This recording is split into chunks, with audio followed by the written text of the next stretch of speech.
Chapter 14 The First Blow.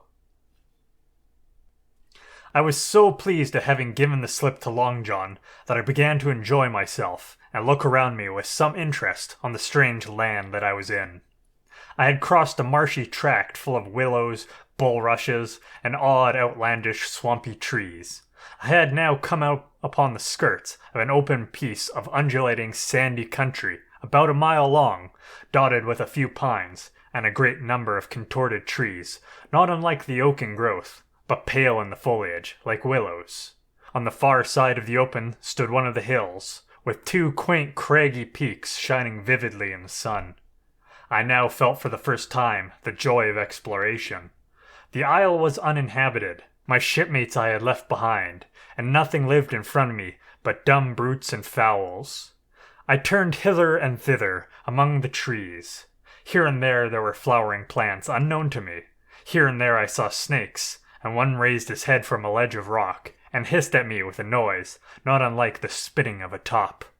Little did I suppose that he was a deadly enemy, and that was the famous rattle.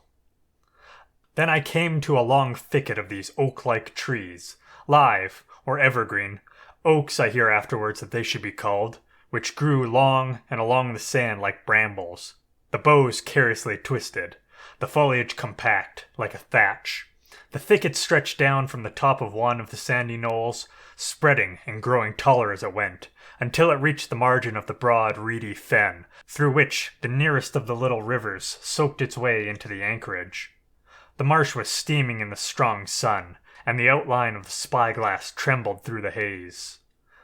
All at once there began to go a sort of bustle among the bulrushes. A wild duck flew up with a quack.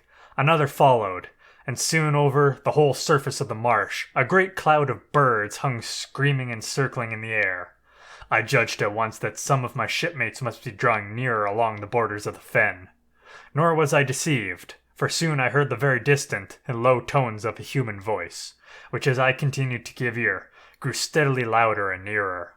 This put me in a great fear, and I crawled under the cover of the nearest live oak, and squatted there, hearkening, as silent as a mouse.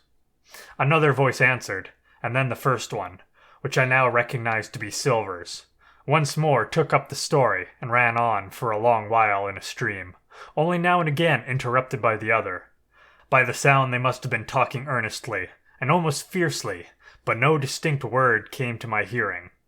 At last the speaker seemed to have paused, and perhaps to have sat down, for not only did they cease to draw any nearer, but the birds themselves began to grow more quiet, and to settle again to their places in the swamp. I now began to feel that I was neglecting my business, and since I had been so foolhardy as to come ashore with these desperadoes, the least I could do was to overhear them at their councils, and that my plain and obvious duty was to draw as close as I could manage, under the favorable ambush of the crouching trees. I could tell the direction of the speakers pretty exactly, not only by the sound of their voices, but by the behavior of the few birds that still hung in alarm above the heads of the intruders. Crawling on all fours, I made steadily but slowly towards them, till at last, raising my head to an aperture among the leaves, I could see clear down into a little green dell beside the marsh, and closely set about with trees, where Long John Silver and another of the crew stood face to face in conversation. The sun beat full upon them. Silver had thrown his hat beside him on the ground, and his great smooth blond face, all shining with heat, was lifted to the other man's in a kind of appeal. "Mate," he was saying, "it's because I thinks gold dust of you. Gold dust, and you may lay to that. If I hadn't took to you like pitch, do you think I'd have been here a-warning you? All's up. You can't make nor mend. It's to save your neck that I am a-speaking. And if one of us wild ones knew it, where'd I be, Tom? Now tell me, where'd I be?" "Silver," said the other man, and I observed that he was not only red in the face, but spoke as hoarse as a crow, and his voice shook too, like a taut rope. "Silver," says he, "you're old, and you're honest, or has the name for it, and you've money too, which lots of poor sailors hasn't, and you're brave, or I'm mistook. And will you tell me you'll let yourself be led away with that kind of mess of swabs? Not you. As sure as God sees me, I'd sooner lose my hand.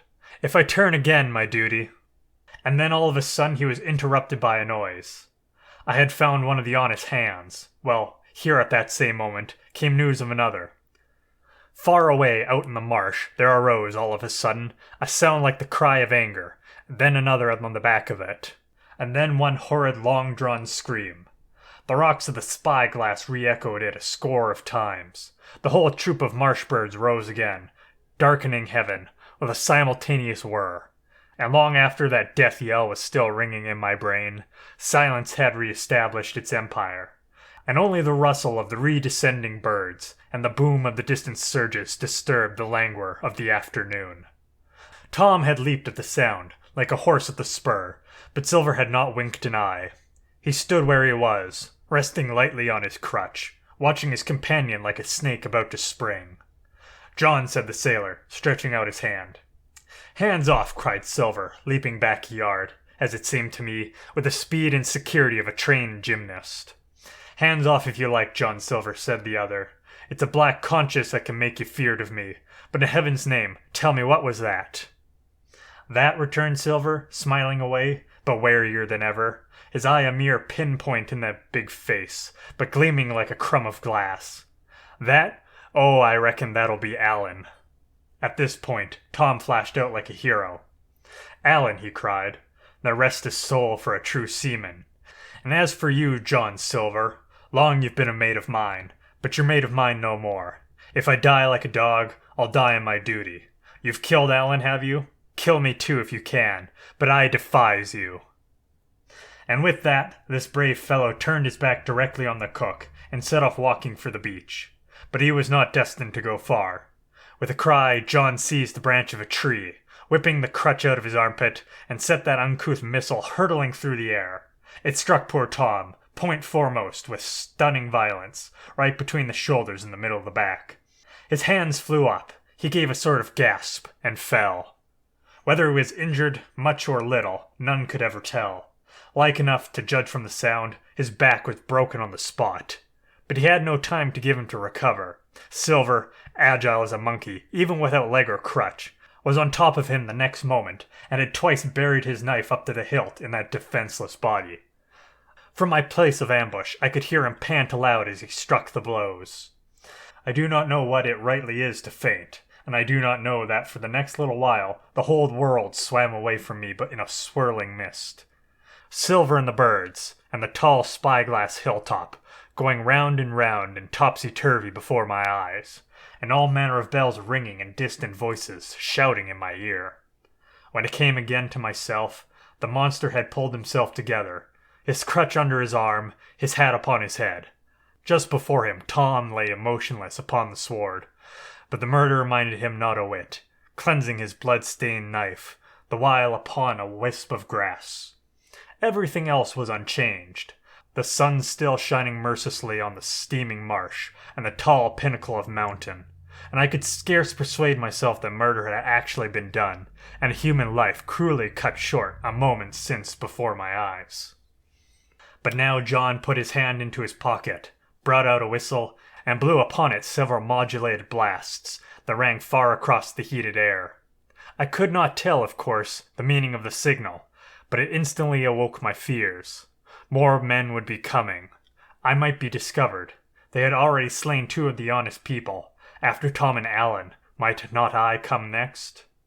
Instantly I began to extricate myself and crawl back again, with what speed and silence I could manage, to the more open portion of the wood. As I did so, I could hear the hails coming and going between the old buccaneer and his comrades, and this sound of danger led me wings. As soon as I was clear of the thicket, I ran as I never ran before, scarce minding the direction of my flight, so long as it led me from the murderers. And as I ran, fear grew and grew upon me, until it turned into a kind of frenzy. Indeed, could anyone be more entirely lost than I?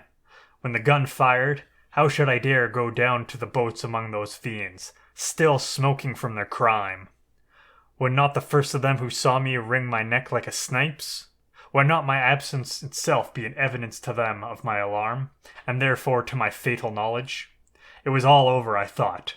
Goodbye to the Hispaniola, goodbye to the squire, the doctor, and the captain. There was nothing left for me but death by starvation or death by the hands of mutineers. All this while, as I say, I was still running, and without taking any notice. I had drawn near to the foot of the little hill with the two peaks that had gotten into part of the island, where the live oaks grew more widely apart, and seemed more like forest trees in their bearing and dimensions.